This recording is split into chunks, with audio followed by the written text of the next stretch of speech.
Irmãos queridos, boa noite, a graça e a paz de Jesus seja sobre a sua vida. Vamos lá, sem mais delongas, irmãos, aqueles que estão nos acompanhando, nós estamos chegando ao fim da série de sermões no Evangelho de Mateus, na verdade, mais especificamente, Sermão do Monte, e eu gostaria de convidar você a abrir a sua Bíblia. Nós paramos no capítulo 7. Abra sua Bíblia, capítulo 7, eu lerei dos versículos 15 ao versículo 23, o ideal é que mantenha você a sua Bíblia aberta e o ideal é que você, durante a semana, leia todo o capítulo. Eu farei menção, vou falar aqui dos outros textos desse capítulo, tá bom? Capítulo 7 do Evangelho de Mateus, versículos 15 até o versículo 23.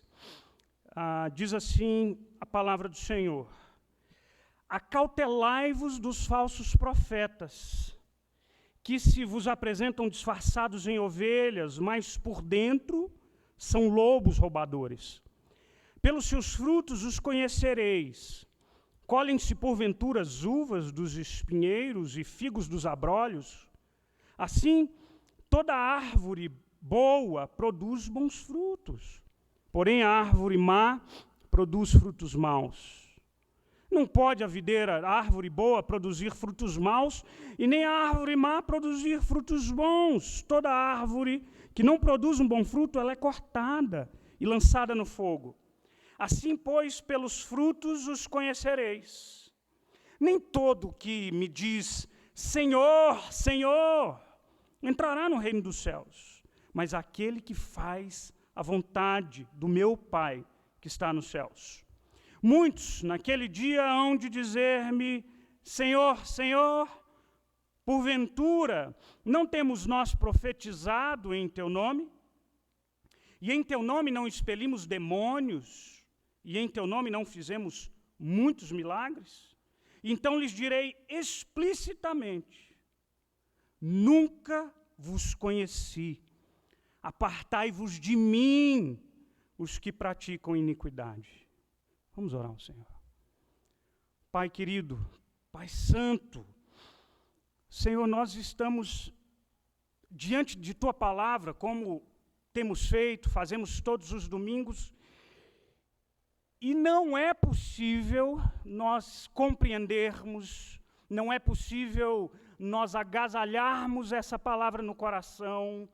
Não haverá mudança de vida, não haverá compreensão, não haverá arrependimento, não haverá alerta, não haverá santificação, se não pelo Teu Espírito Santo, que é aquele que ilumina e aplica a Tua palavra de forma eficaz aos nossos corações, e por isso nós pedimos a mediação do Senhor, porque nós entramos aqui dominicalmente com santa expectativa, desejosos de que o Senhor nos fale ao coração. E assim nós pedimos, fala aos nossos corações, abra as nossas mentes, para que haja compreensão, abra o coração, para que haja aceitação. Que o Senhor assim nos abençoe e que o Senhor leve cativo a Ti cada pensamento, para que nós estejamos absolutamente atentos ao que diz a Tua palavra. Em nome de Jesus. Amém. Amém. Irmãos, eu não sei se vocês lembram, já há alguns anos, e aí eu não sei te dar uma data precisa, mas há alguns anos o dicionário Oxford, ele elege o que eles chamam de a palavra do ano. A ideia aqui é escolher um verbete que tenha sido muito utilizado ou que tenha atraído muito interesse do mundo. As palavras candidatas, elas são debatidas por um júri e a instituição escolhe essa palavra baseada em 2 critérios. O que eles chamam de um potencial duradouro, de permanência da palavra, e a sua importância na significância cultural. São 2 critérios que eles usam para escolher o que eles chamam de palavra do ano. E eu não sei se você lembra, mas em 2016 a palavra escolhida, a palavra do ano escolhida foi pós-verdade. Bom, pós-verdade, essa expressão, esse termo, nasceu em um contexto de debates políticos muito intensos. Foi o ano da eleição de Donald Trump nos Estados Unidos e também foi o ano que estava ali fervente na ebulição do movimento do Brexit, que era a saída da Inglaterra da União Europeia. Foi nesse contexto que essa palavra surgiu. Como é que o dicionário define pós-verdade? Abre aspas, a definição de pós-verdade é essa. Pós-verdade é aquilo que é relativo ou denota circunstâncias nas quais fatos objetivos são menos influenciadores na formação da opinião pública do que apelos à emoção ou à crença pessoal. Bom, quando eu olho para esse momento que a gente está vivendo, momento de pandemia, vocês percebem a confusão que a gente tem vivido?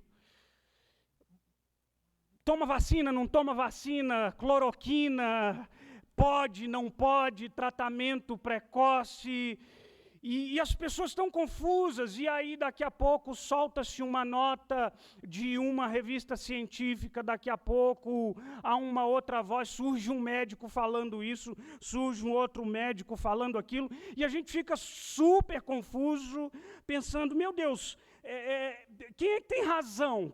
Quem é que está falando a verdade? Quem é que está argumentando baseado em fatos que sejam sólidos, que sejam confiáveis? O meu ponto aqui nem sempre é fácil a gente discernir a verdade.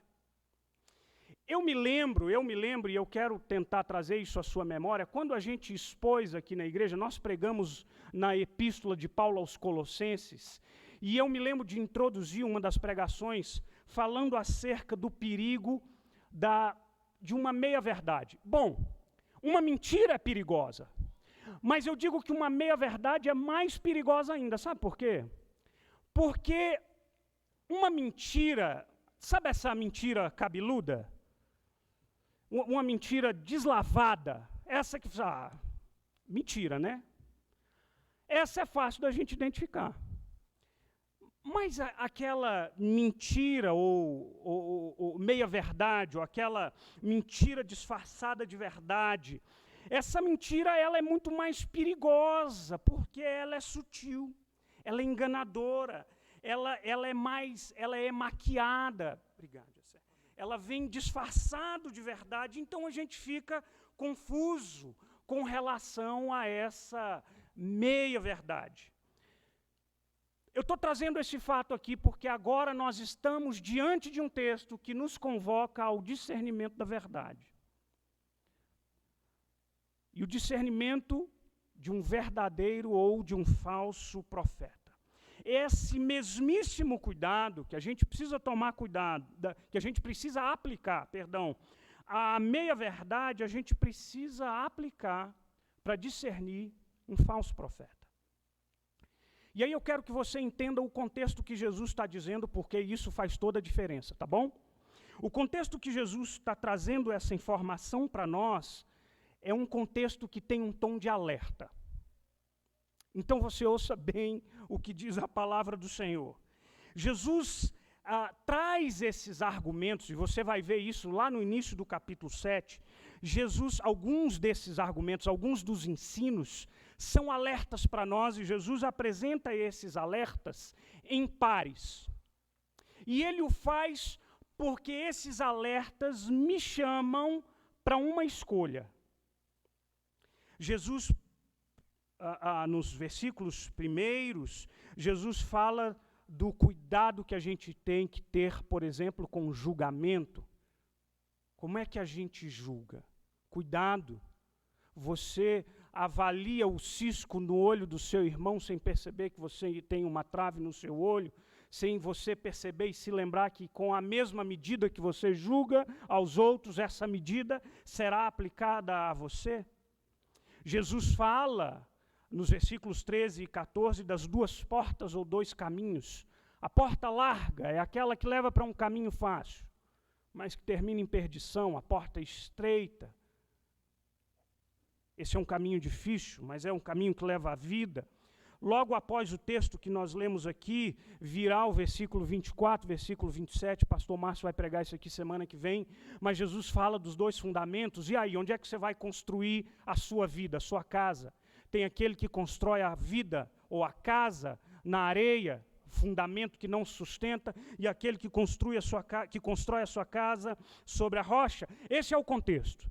É alerta, é cuidado que você precisa tomar. Aliás, as palavras de Jesus, elas são inequívocas, são categóricas. Não tem como não entender esse alerta de Jesus. Olha aí o versículo 15, como Jesus começa esses ensinamentos. Ele diz: acautelai-vos dos falsos profetas. Em outras palavras, cuidado, gente. Fiquem atentos. Tenham cautela, exerçam discernimento. Irmãos, os falsos profetas sempre existiram. Desde o Antigo Testamento você verá inúmeras menções desses falsos profetas. Um falso profeta é aquele que fala em nome de Deus, mas ele mesmo não conhece a Deus. O falso profeta é aquele que, apesar de falar em nome de Deus, ele não fala autorizado por Deus. O falso profeta fala em nome de Deus, mas ele está a serviço do diabo. John Stott descreve de uma forma bem simples, ele diz assim: o verdadeiro profeta é aquele que ensinava a verdade por inspiração divina. E o falso profeta é aquele que reivindica a inspiração divina, mas para ensinar a mentira. Essa é a diferença.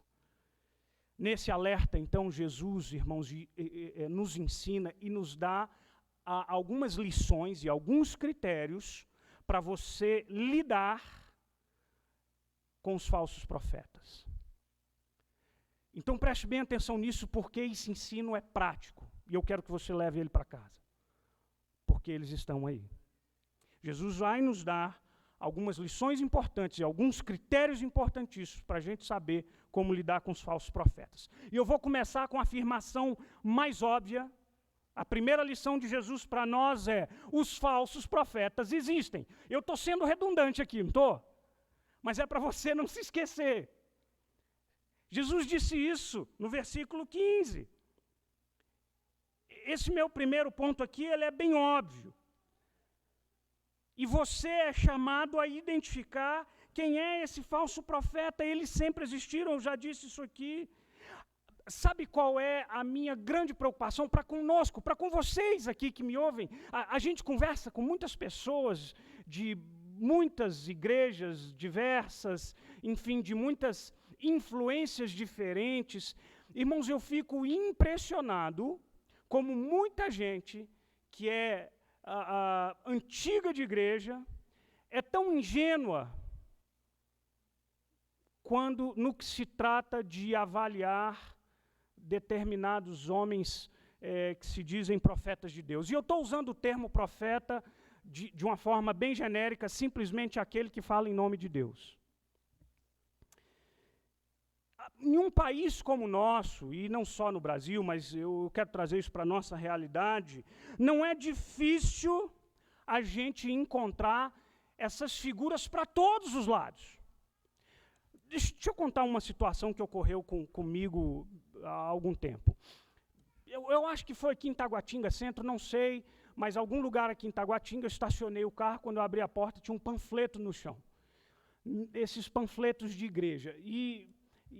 Ai, gente, eu tenho uma tendência ao sofrimento. Em vez de eu ignorar aquele panfleto, falei, eu vou ler esse panfleto. Pego, não pego, peguei o panfleto. Aí estou ali olhando o panfleto e esse panfleto divulgava, me chamou a atenção em letras garrafais, divulgava um bispo Antônio Maria. Presta atenção, entre o título de bispo e o nome pessoal do bispo, vinha uma qualificação dele, uma especialização, bispo exorcista, Antônio Maria. Logo depois, no outro lado do panfleto, dizia que ele era um profeta vidente. E tinha uma outra definição, ele se definia como espiritualista. Aí, essa altura do campeonato, eu fiquei confuso. Eu falei, é igreja ou é outro lugar? Eu já estou confuso. E aí eu me lembro esses dias, e eu guardei esse papel na Bíblia. Guardei esse papel na Bíblia. Um dia eu vou usar isso aqui na igreja, um dia isso aqui vai ser ilustração. Deu certo. E aí eu estava chegando domingo, e eu saquei esse papel, estava no carro com a Dani, com as meninas, eu falei, olha só o que eu achei. E eu li o panfleto para ela, ela falou, não, isso aí não é igreja, eu sei lá, a gente pensou em outra coisa, outro centro de alguma coisa. E ela falou, não é igreja. Eu falei, o cara fala que é bispo.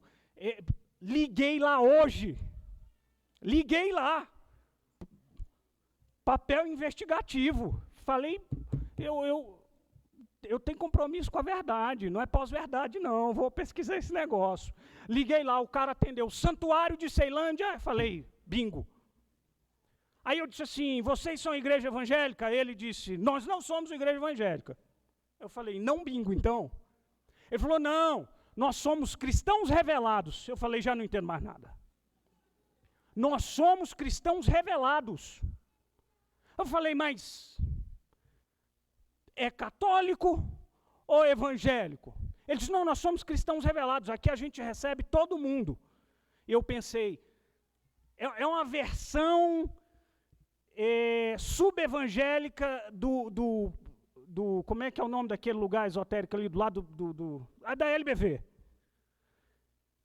E aí eu fiz algumas perguntas e percebi que essa igreja é um passo a mais em uma dessas filiais do inferno, que são sincretistas a tal ponto.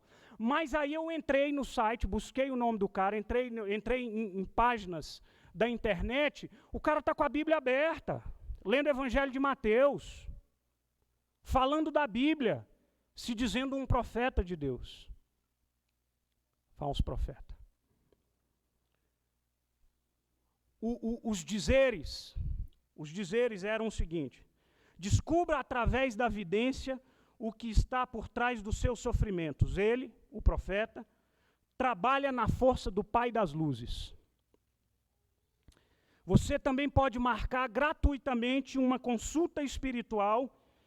Se você levar o panfleto com você, é gratuito. E você vai receber um preparo espiritual para a limpeza espiritual do seu corpo. Irmãos, olha aqui para mim. É inevitável, às vezes, o lado cômico do negócio. Mas a gente está falando de uma coisa muito séria e eu preciso dizer para você, por favor, cuidado com falsos profetas. Por favor, se atente para com os falsos profetas. Eles existem. Segundo ponto, segunda observação importante de Jesus para nós, os falsos profetas se parecem com os verdadeiros profetas. Eu estou sendo óbvio e redundante aqui de novo. Primeiro, eles existem. Segundo, eles são falsos. Mas eles são pirataria, mas eles se parecem. E algumas cópias, réplicas, são muito bem feitas. Sabe o que Jesus diz? Cuidado, versículo 15, nós lemos lá, cautelai-vos dos falsos profetas, que se apresentam disfarçados de ovelhas, mas, diz a Bíblia, por dentro são lobos, roubadores. Quem está dizendo isso não sou eu, é o Senhor Jesus. Ou você acha que um profeta desse vai se designar ou vai se autodenominar de qual forma? Ele vai sempre se apresentar como um profeta verdadeiro. Ele age como um profeta verdadeiro, ele parece com um profeta verdadeiro, mas ele não é um profeta verdadeiro. Esse tipo de falso profeta, até esse que eu mencionei, desses mais bizarros por aí, eles são até mais fáceis de serem identificados, mas prestem atenção, ainda assim. Há um grupo enorme de incautos e pessoas sedentas atrás de bênçãos e de curas e que se submetem a esse tipo de mercenário, que nada mais querem do que poder, o dinheiro dessas pessoas simples. A proliferação desses profetas em nosso meio, ela é abundante. Mas eu ainda temo mais aqueles profetas falsos quando são mais sutis na sua falsidade. Esses são mais perigosos ainda. O Martin Lloyd Jones diz uma coisa interessante. Ele diz assim: esses falsos profetas assemelham-se a pessoas corretas. É a sutileza deles que realmente constitui o perigo. O falso profeta é um indivíduo que se aproxima de nós, dando-nos a impressão inicial de ser tudo quanto seria desejável em alguém. Parece ser bom crente e também parece dizer as coisas certas. Sabe uma coisa que eu e você precisamos entender para a gente deixar a nossa ingenuidade? A gente precisa entender que não é somente pelo falar em nome de Deus que identifica uma pessoa como sendo de Deus. Não é o fato de alguém carregar a Bíblia debaixo do braço que quer dizer que essa pessoa tenha Cristo no coração. Não é porque alguém se identifica como pastor, bispo ou apóstolo que essa pessoa seja identificada por Deus como um dos seus eleitos.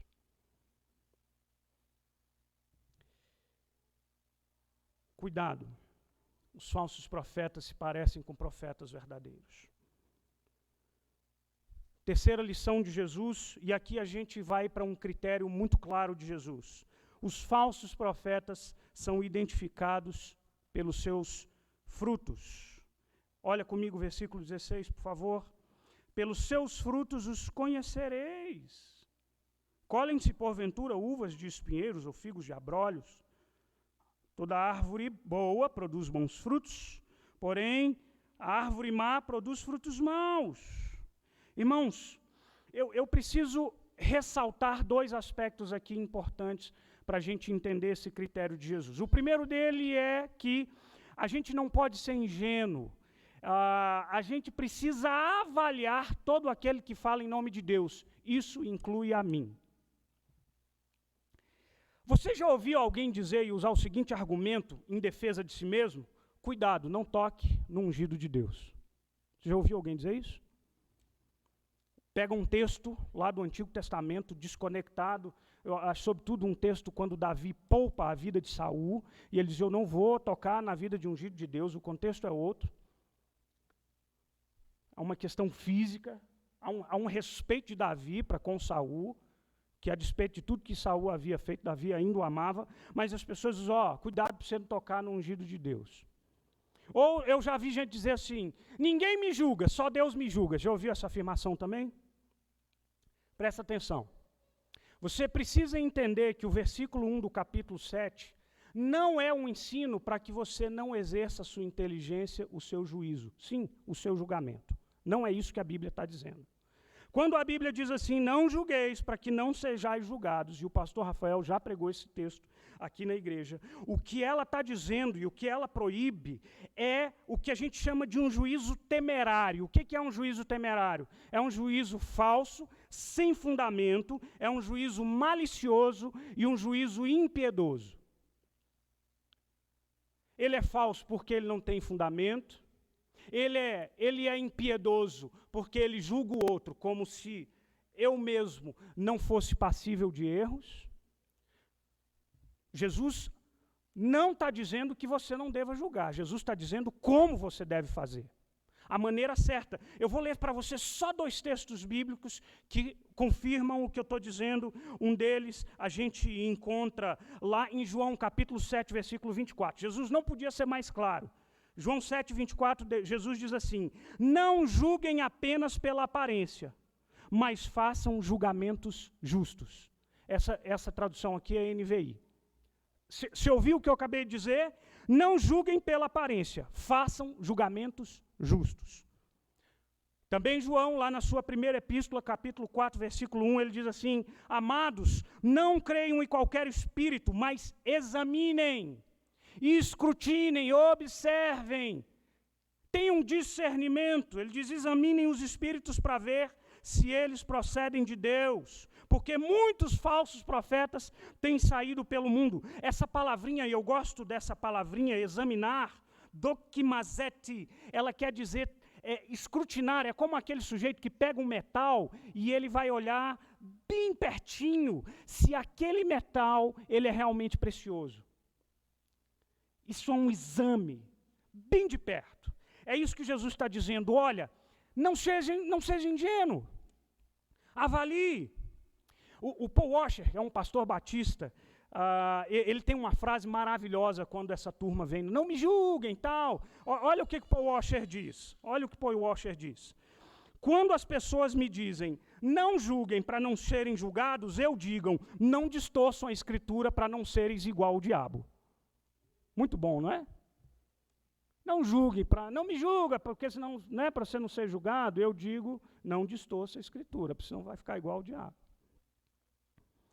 A segunda coisa então a primeira, no critério de Jesus você deve sim exercer o seu julgamento justo. Segundo, avalie o fruto desse profeta. Pelos frutos os conhecereis. E aí Jesus usa um princípio muito lógico. Árvores más dão frutos maus. Árvores boas dão bons frutos. Há uma coerência entre a natureza daquilo que nós somos e a natureza daquilo que produzimos e fazemos e falamos. É isso que Jesus chama de fruto. Se a natureza é santa, regenerada, o que virá dessa natureza precisa ser coerente com essa natureza regenerada. O que virá é santo, é puro, é regenerado, edifica, glorifica a Deus.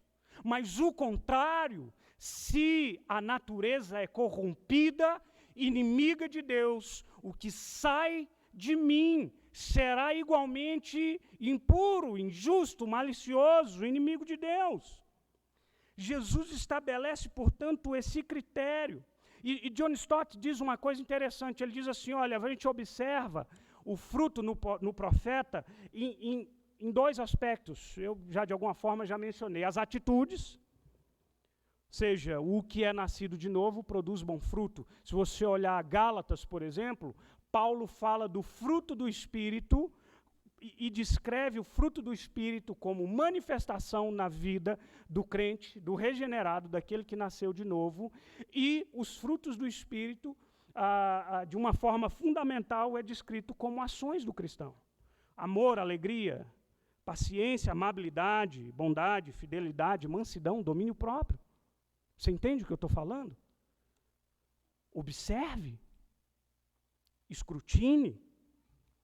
E aqui eu preciso tomar muito cuidado na minha afirmação, porque eu não quero que você me entenda mal. Irmãos queridos, olhem para mim. Todos nós somos pecadores.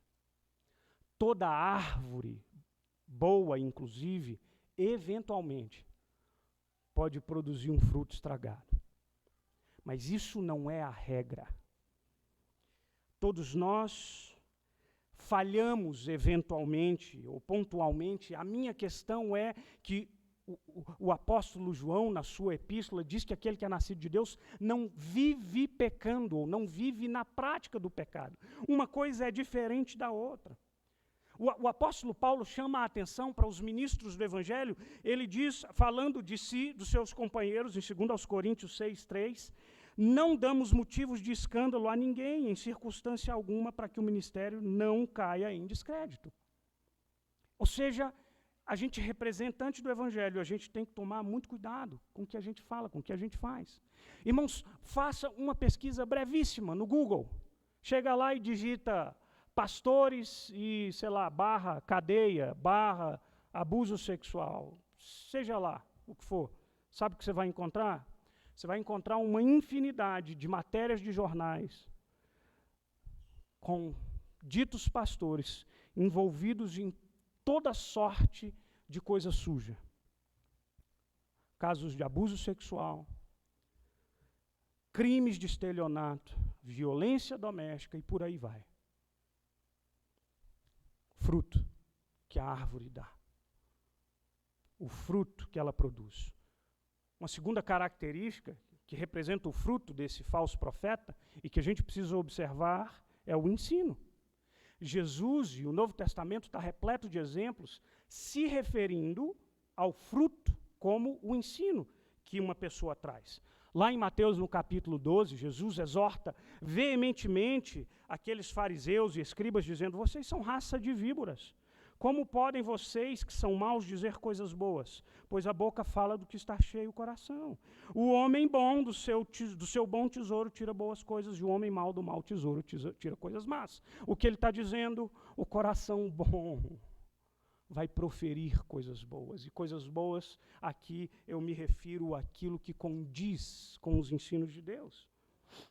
Se você vir 1 João 4:1, amados, não creiam em qualquer espírito, mas examine os espíritos para ver se eles procedem de Deus. 2 de Pedro, olha como Pedro é assertivo nesse texto. No passado, surgiram falsos profetas no meio do povo, como também surgirão entre vocês falsos mestres. Estes introduzirão secretamente heresias destruidoras, chegando a negar o soberano que os resgatou, trazendo sobre si repentina destruição. Olha que para mim é por isso que eu tenho a responsabilidade de te alertar. Porque a Bíblia diz que o resultado e o produto da fala de um falso profeta é destruição, nada menos do que isso. Cuidado. Cuidado. Esses lobos estão por aí. Cuidado. Porque eles assolam. Eles são sedutores. Quero terminar. A minha última afirmação é: os falsos profetas serão desvendados e julgados por Cristo. A gente sabe que o critério do fruto ele é um critério bem objetivo, não é? Ele é bem específico, bem claro, bem prático. Mas por causa da sutileza, às vezes fica difícil a gente identificar um falso profeta. Às vezes não é? Você olha, você fala assim: não é possível. Esse cara é de Deus.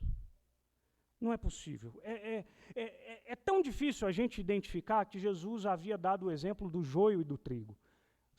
São muito parecidos. Mas presta atenção. Se um falso profeta escapar do meu e do seu juízo, que é limitado e falho, não escapará do juízo do Senhor Jesus. Porque ele tem o juízo perfeito. Ele tem o discernimento perfeito e ele conhece os corações. Os falsos profetas são tão perigosos que o discurso deles é um discurso muito sedutor e um discurso de quem teme a Deus. E aí você pode dar uma olhadinha comigo lá no versículo 21. Olha o que Jesus diz: nem todo o que me diz Senhor, Senhor, entrará no reino dos céus. Você está entendendo o que o Senhor Jesus está dizendo aqui? E, aliás, há uma coisa curiosa. Kyrios é a palavra grega para Senhor, e ela é usada de forma repetida. Aqui, a ideia de Jesus é dar uma ênfase intencional. A palavra Kyrios normalmente é a tradução. Havia uma Bíblia grega antiga, uma tradução, era a língua falada naquele tempo de Jesus, portanto, havia uma tradução do Antigo Testamento chamada Septuaginta. Essa tradução antiga da Bíblia hebraica para a Bíblia grega, normalmente usava a palavra Kyrios para traduzir o nome mais específico e considerado particular de Deus, que é a palavra Yahvé. Daí a gente tira o nome Jeová. É o nome próprio de Deus.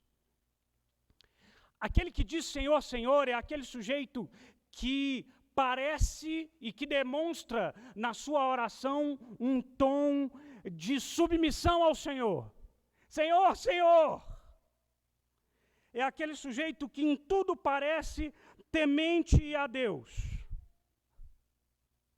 E Jesus então diz para ele: eu não vos conheço. Há uma segunda característica muito difícil dos falsos profetas. Versículo 22.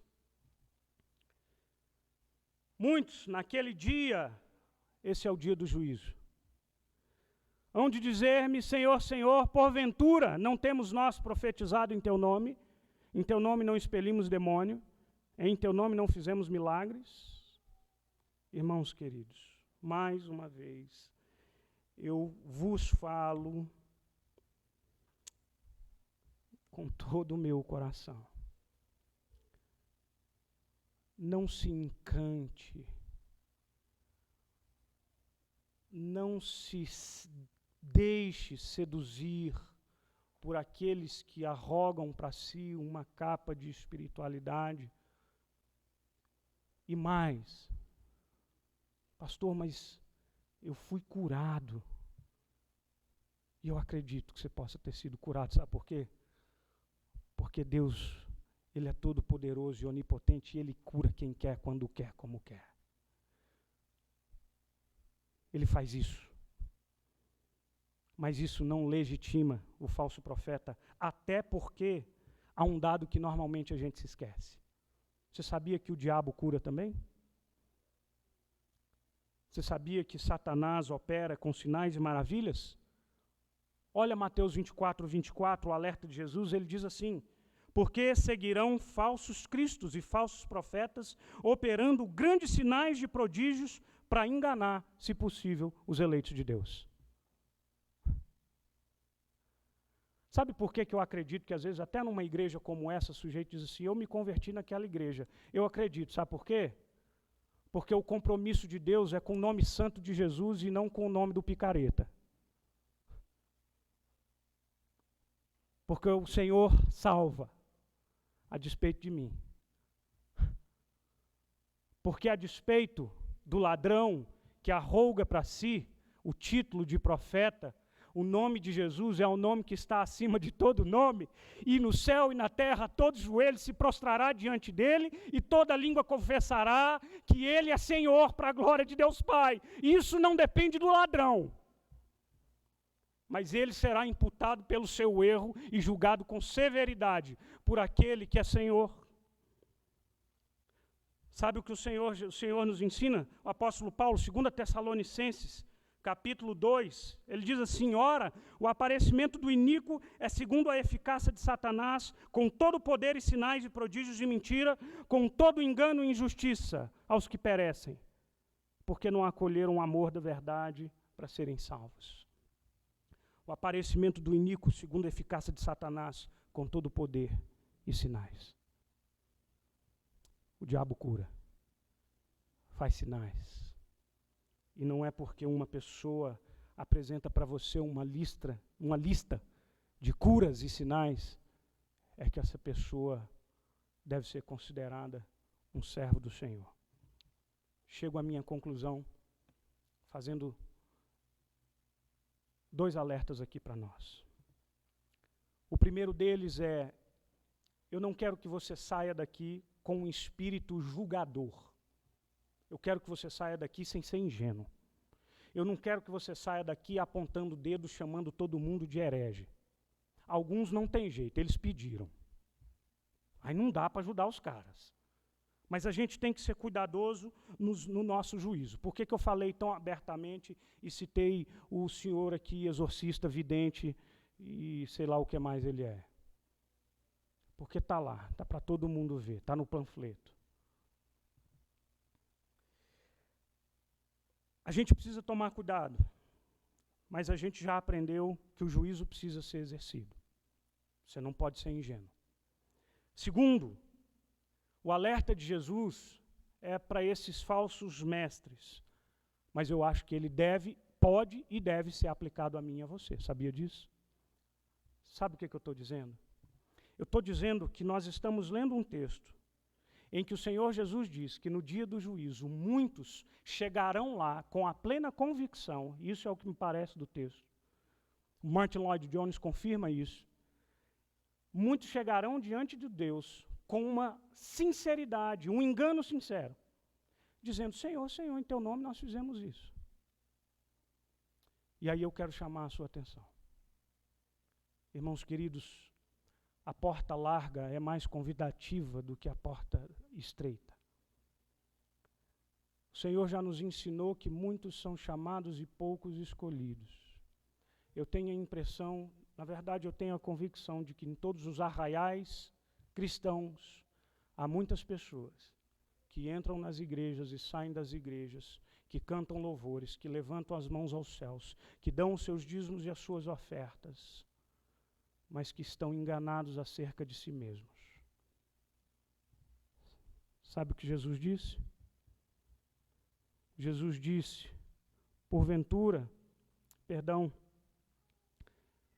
versículo 22, 21, gente. Nem todo o que me diz Senhor, Senhor, entrará no reino dos céus, mas aquele que faz a vontade do meu Pai. Quando a gente começa a analisar de perto o coração daquele que diz servir ao Senhor, e a gente vê que parece crente, tem atitudes de crentes, mas o coração não pertence ao Senhor. Não faz a vontade do Pai. Preste atenção. A nossa salvação não se dá pela obediência, mas a obediência é evidência da nossa salvação. Percebe a diferença? Você lembra o que Efésios diz? Pela graça sois salvos mediante a fé. Isso é dom de Deus e não vem de vós, não de obras para que ninguém se glorie. Mas o texto continua afirmando para mim que Ele nos chamou, não de obras para que ninguém se glorie, pois somos feitura deles, criados em Cristo Jesus, para as boas obras que Ele, de antemão, preparou para que nós andássemos nela. Efésios 2, versículos 8 a 10. As nossas ações, a nossa vida e as nossas atitudes, não são elas que nos salvam, porque nós fomos salvos pela graça, pelo amor de Deus gratuito, que decidiu te escolher e te arrancar do reino das trevas, do império das trevas, e te transportar para o reino do Filho do seu amor. Mas quando você é regenerado por Deus, o seu coração, ainda que pecador, ele se inclina e ele fica desejoso de dizer: Senhor, faça-se a tua vontade. E, portanto, eu quero te convidar a analisar a sua vida, por favor, para que você não seja pego de surpresa diante do tribunal de Deus e tenha que ouvir o severo: apartai-vos de mim.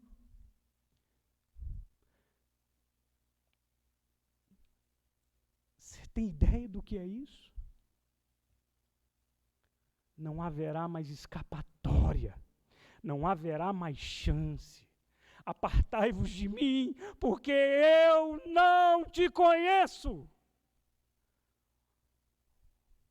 Portanto, avalie hoje o seu coração. Porque o que eu espero para mim, para minha família e para todos nós, é que naquele dia diante do tribunal de Deus, nós ouçamos a doce voz do Senhor Jesus dizendo: vinde a mim. Vem cá, Adriano. Aqueles braços longos, cicatrizados pelos pregos que o perfuraram, bem abertos, para me dar um abraço salvador. É isso que eu quero ouvir do meu Senhor. E é isso que eu espero que nós ouçamos dele no dia desse santo tribunal que virá. Feche os seus olhos, vamos orar ao Senhor. Obrigado, Pai, por tua santa palavra. Olha para nós, cuida de nós, tem misericórdia de nós. Nos livra da sedução dos falsos profetas, daqueles que falam em nome de Deus, mas que agem a favor do diabo. Livra essa igreja dos enganos, da mentira, da sedução, daquele que é o inimigo das nossas almas. Assim nós oramos em nome do Senhor Jesus. Amém.